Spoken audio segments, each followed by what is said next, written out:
Welcome back to my channel, my friends. Tonight we delve into the unsettling world of restaurants, where delicious food and spine-chilling stories collide. These aren't tales from some far-off land, these are true accounts, whispered by those who have experienced the unexplainable firsthand. Imagine the Greasy Spoon diner down the street, the one with the flickering neon sign and the chipped mugs. Now, picture it shrouded in shadow, every clang of a plate and every sigh of the wind carrying a whisper of something sinister. What lurks beneath the surface of that familiar comfort food haven? Tonight, we unravel 3 horrific restaurant horror stories that will leave you sleeping with the lights on. From haunted diners to possessed kitchens, we'll explore the dark underbelly of the culinary world. Our journey begins on the outskirts of a forgotten town, at a roadside diner known as the Starlight. Once bustling with life, the Starlight had fallen into disrepair, its once vibrant neon sign reduced to a flickering whisper. Locals whispered tales of strange occurrences, of flickering lights, disembodied voices, and the chilling feeling of being watched. One late night, a group of friends decided to brave the diner's eerie reputation. As they huddled around a sticky table, a cold draft snaked through the room, sending shivers down their spines.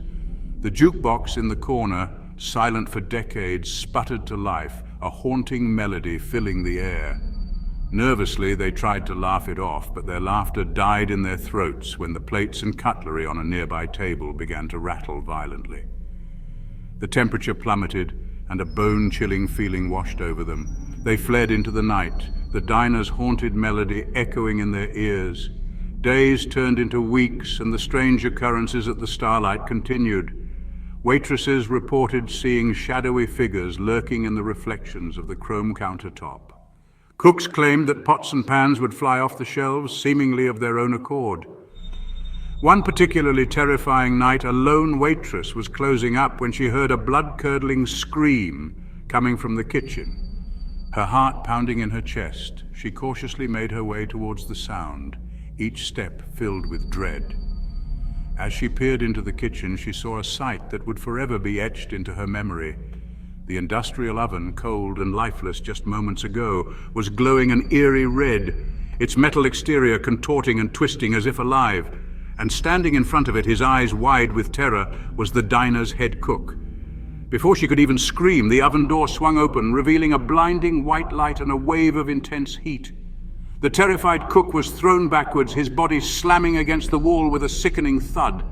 The waitress, paralyzed with fear, could only watch in horror as the oven returned to its normal state, the eerie glow fading into darkness. The cook lay motionless on the floor, his face frozen in a mask of sheer terror. The police were called, but they could find no logical explanation for the cook's death. The oven, they discovered, was not even connected to a gas or electrical source. The official report ruled it a freak accident, but those who knew the Starlight's dark secret whispered of a more sinister force at play. The Starlight diner was closed down, its doors bolted shut and its windows boarded up. But the stories of its haunted past continue to circulate, a chilling reminder that some places are best left undisturbed. Our next tale takes us to the familiar glow of a 24-hour fast food joint. You know the one, the kind that seems to exist in every town, always buzzing with the low hum of fryer-laters and the murmur of late-night conversations.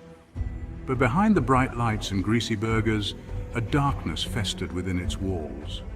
Mark, a college student desperate for cash, had taken the dreaded graveyard shift. The pay was decent, and the work was mindless, perfect for a night owl like himself. Little did he know he was about to enter a nightmare more terrifying than any late-night cram session. His first few nights were uneventful, filled with the usual monotony of serving burgers and fries to weary travelers and truckers.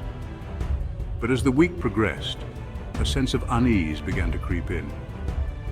He'd hear whispers coming from the walk-in freezer, the distinct feeling of someone standing just out of sight. One particularly slow night, as Mark was wiping down tables, he noticed a strange figure reflected in the stainless steel surface of the milkshake machine. It was a tall, gaunt figure, shrouded in shadow, its eyes glowing an eerie red in the dim light. He spun around, heart pounding in his chest, but there was nothing there. Shaking it off as a trick of the light, he continued his work, his mind racing with unsettling thoughts. Later that night, as he was taking out the trash, he felt a cold hand clamp down on his shoulder. He whirled around, a scream caught in his throat, only to find himself face to face with the same shadowy figure he had seen earlier. Terror lent him speed he never knew he possessed. He sprinted back inside, slamming the heavy metal door shut behind him. He could hear the creature snarling and clawing at the door, its rage palpable. Mark barricaded himself inside the office, his heart pounding like a drum in his chest. He huddled there until sunrise, the sounds of the creature's fury echoing in his ears. When the morning manager arrived, he found Mark pale and shaken, his eyes wide with terror. He told the manager what he had seen, but his story was met with skepticism and amusement. Desperate to prove he wasn't crazy, Mark checked the security footage from the previous night. As he watched the grainy footage, his blood ran cold. There, clear as day, was the shadowy figure, its eyes burning with malevolent intent. It stalked him through the kitchen, its movements swift and unnatural. The footage ended abruptly as the creature lunged towards the security camera. Mark quit his job that day, vowing never to set foot in another fast food restaurant after dark. The experience left him deeply shaken, forever haunted by the memory of the creature that lurked in the shadows of the 24-hour diner. Our final tale takes us to a quaint bistro nestled on a cobblestone street. Its warm, inviting glow a stark contrast to the darkness that lay within. The bistro, known as Chez Pierre, was rumored to be haunted by the ghost of its former owner, a renowned chef who had met an untimely end. Pierre, a man who lived for his culinary creations, had poured his heart and soul into the bistro. But tragedy struck when a fire ripped through the building, claiming Pierre's life and reducing his beloved restaurant to ashes. Rebuilt from the ground up, Chez Pierre retained its former glory, but it was also said to have inherited the spirit of its deceased owner. Diners reported seeing Pierre's apparition in the dining room, a spectral figure in a chef's hat. One evening, a young couple, unaware of the bistro's haunted reputation, decided to have their anniversary dinner at Chez Pierre. They were seated at a table by the window, the soft glow of candlelight casting dancing shadows on the walls. As they perused the menu, the couple noticed a strange chill in the air.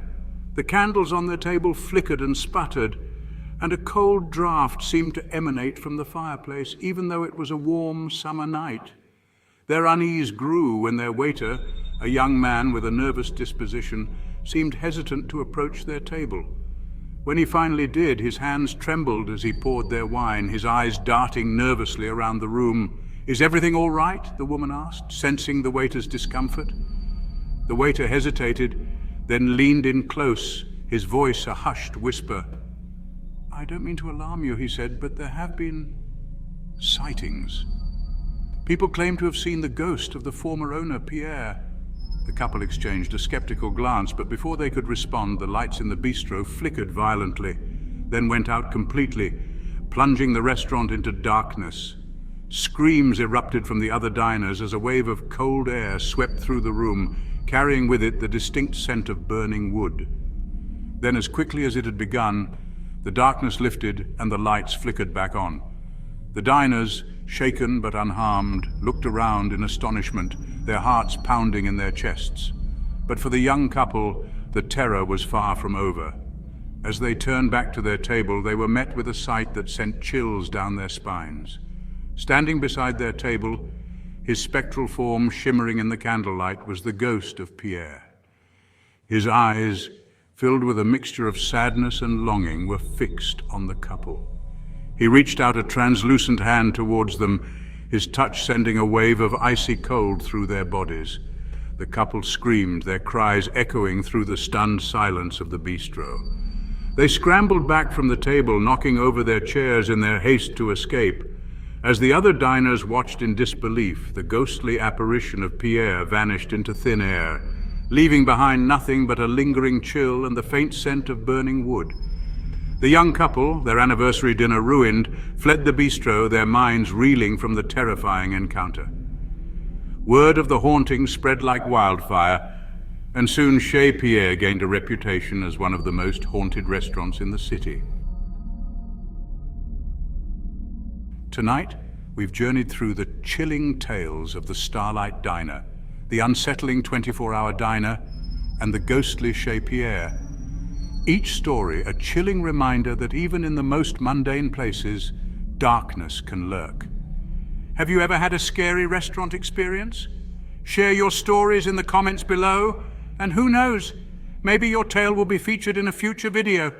But for now, keep the lights on, and remember, sometimes the scariest stories are the ones that hit closest to home. Until next time, sleep tight, and try not to think about what might be hiding in the shadows of your favorite eatery.